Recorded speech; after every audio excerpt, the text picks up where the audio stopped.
Uma boa tarde para você, Moreira Lopes. Boa tarde a você, ouvinte do Sintonia da Tarde, e você também, internauta do Jornal Tribuna do Leste.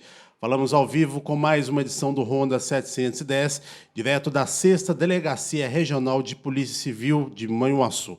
Na quinta-feira foi divulgado o anuário, o Fórum Brasileiro de Segurança Pública, na verdade, ele divulgou na quinta-feira, dia 19, a 17ª edição do Anuário Brasileiro de Segurança Pública, com dados inéditos sobre ocorrências criminais registradas no ano passado. A gente vai abordar com a doutora Adriane Ribeiro a questão de violência contra crianças e adolescentes. Doutora Adriane, mais uma vez, obrigado pela participação aqui no Ronda. Eu que agradeço, Danilo. Uma boa tarde a todos e a todas aí que estão nos assistindo e nos ouvindo através da rádio. Então, doutora, a gente começa falando sobre este anuário que ele demonstrou dados preocupantes quanto à vulnerabilidade de crianças e adolescentes. O que foi apresentado neste levantamento? Então, Danilo, esse anuário ele demonstrou que cresceram muitas diversas formas de violência praticadas contra criança e adolescente neste último ano, ou seja, aquelas que possuem de 0 a 17 anos. E é um dado preocupante, Danilo, que ele ultrapassou, ele extrapolou os números das estatísticas que já haviam sido realizadas antes do Covid-19. Então, fica aí um alerta para todos nós, enquanto órgãos públicos, enquanto sociedade, do que nós temos que fazer para melhorar esses números daqui para frente, porque eles realmente estão sendo muito preocupantes. Doutora, qual crime registrou maior número contra menores de 18 anos no Brasil? Então, Danilo, o crime que registrou o maior número, na verdade, foi um número histórico no Brasil, foi o crime de estupro, incluindo aí o estupro de vulnerável. Foram quase 75 mil casos, Danilo, no ano de 2022. Isso daí uma média de 6.244 casos por mês e 205 casos por dia. Então, se a gente for analisar isso por dia, são muitos, né? Isso sem contar da subnotificação, Danilo, porque tem muitas pessoas, principalmente, né, crianças e adolescentes aí, que não sabem que estão sendo vítimas desse tipo de crime, desse tipo de abuso, acham que aquilo ali é normal, acham que aquilo ali é natural, até porque normalmente é cometido aí por familiares. Então, há aí uma subnotificação. Então, se foram 75 mil casos, imagina se todos os casos forem realmente registrados aí, chegassem ao conhecimento das autoridades policiais. Seria muito pior.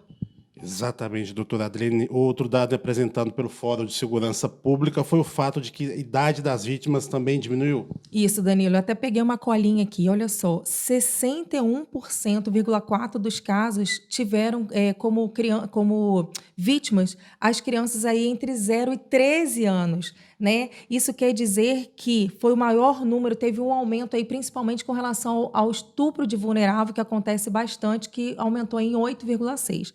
Agora, olha bem, Danilo, das 41 mil vítimas de 0 a 13 anos, olha, 7 mil tinham de 0 a 4 anos. A gente não consegue imaginar que, né, crianças aí entre 0 e 4 anos estão sendo vítimas de principalmente aí, estupro de vulnerável. Mais de 11 mil entre 5 e 9 anos. Mais de 22 mil entre 10 e 13 anos. Ou seja, Danilo, a primeira infância está muito comprometida aí com esse tipo de abuso. Então, imagina que crianças teremos aí no futuro, que adultos serão essas crianças e adolescentes vítimas desse jeito. E é por isso que a estatística, né, está se ventilando aí como tão alarmante esses números, principalmente que esses números de crianças menores aumentou demais. Exato, são atos grotescos, doutora Adriane, e uma das hipóteses para o crescimento desses crimes foi o fato das crianças terem ficado nos 2 anos anteriores sem ir à escola. Isso, Danilo, né? Está se ventilando essa situação aí de que as aulas virtuais, né, causaram um pouco isso. Por quê? Porque as crianças e adolescentes ficaram afastadas ali da rede de proteção, que são os professores, são as escolas, a escola que normalmente está atento aí, né, a alguma mudança de comportamento daquela criança ou adolescente. Então, com elas em casa, isso não foi possível, né? Somado ao fato de que elas em casa, sozinhas, estavam mais expostas aí a essa vulnerabilidade.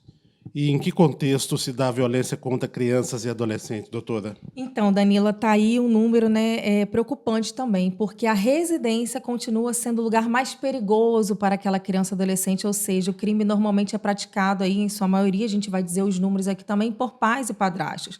Então, 71,5% dos casos que foram apurados à autoria ficaram dessa forma, que 44,4% dos casos foram cometidos por pais e padrastos, 7,4 por avós, 7,7 por tios, 3,8 por primos, 3,4 por irmãos e 4,8 por outros familiares. Inclui-se aqui também alguns casos praticados por vizinhos, é um pouco comum também, e por professores. Só que nada se compara a esse número praticado por pais e padrastos. Ou seja, aqueles que deveriam zelar ali, cuidar, né, daquela criança, daquele adolescente, são as pessoas que violam os direitos delas. A violência começando, então, dentro de casa, né, doutora Adeline? A criança dificilmente sofre violência sexual apenas uma vez? Justamente, Danilo, né? Por uma questão aí de desconhecimento e por achar que aquele tutor ali, que aquela pessoa está ali para cuidar, fala que ama, eu te amo, e faz aquele tipo de conduta com ela, ela entende aquilo ali como normal. E com isso, ela é aí violada por diversas e diversas vezes, reiteradas vezes, Danilo. Então, esse é um dado preocupante, porque aquele que está ali para cuidar, repito, é aquele que viola os direitos daquela criança ou adolescente. E, doutora, são crimes que acontecem dentro de casa e que poderiam ter sido evitados, e as pessoas que têm contato com esse tipo de conduta, com esse tipo de crime, ficam sabendo como é que deve proceder. Então, Danila, é aquela história, né? O que eu acho que a gente tem que fazer? Continuar com as nossas entrevistas, palestras. O Maio aí, né, veio refletindo muito essa situação de conscientizar realmente aquela criança, olha, aqui pode tocar, nessa parte do corpinho não pode tocar, e ensinando isso aí e movimentando aí, né, como a gente faz aqui, instaurando os procedimentos, pedindo prisão dos autores para que eles pelo menos recebam aí a sua resposta aí pelo crime que ele praticou. Então a gente deve agir dessa maneira, sempre conscientizando. É um assunto difícil da gente abordar, Danilo. A gente conversa sobre a criança que não está se comportando bem, sobre a criança que faz aquilo de errado, mas a gente não aborda esse tema de maneira clara com aquela criança ou adolescente que desconhecem partes do corpo, desconhecem isso e aquilo. Então, a gente precisa estar conversando mais sobre isso para realmente tirar aquela criança, aquele adolescente daquele local de risco.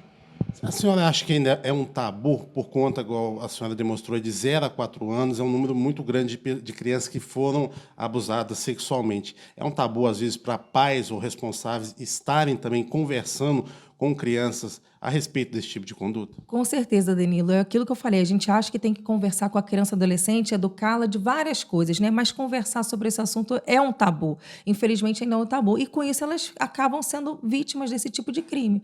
Porque pense que criança de 0, 1, 2 anos nem falam direito, não sabe expressar. Então, é a gente que tem que ter, né, aquele conhecimento. Opa, por que a criança está estranha? Por que ela está mais triste? Ela teve contato com quem? O que está acontecendo? Nós, adultos, temos que assumir essa responsabilidade. Não achar que é coisa de criança, está mimado, está isso, está aquilo. A gente tem que realmente, né, ter um cuidado melhor com as nossas crianças. Então, eu acho que esse é um ponto muito importante, é conversar e...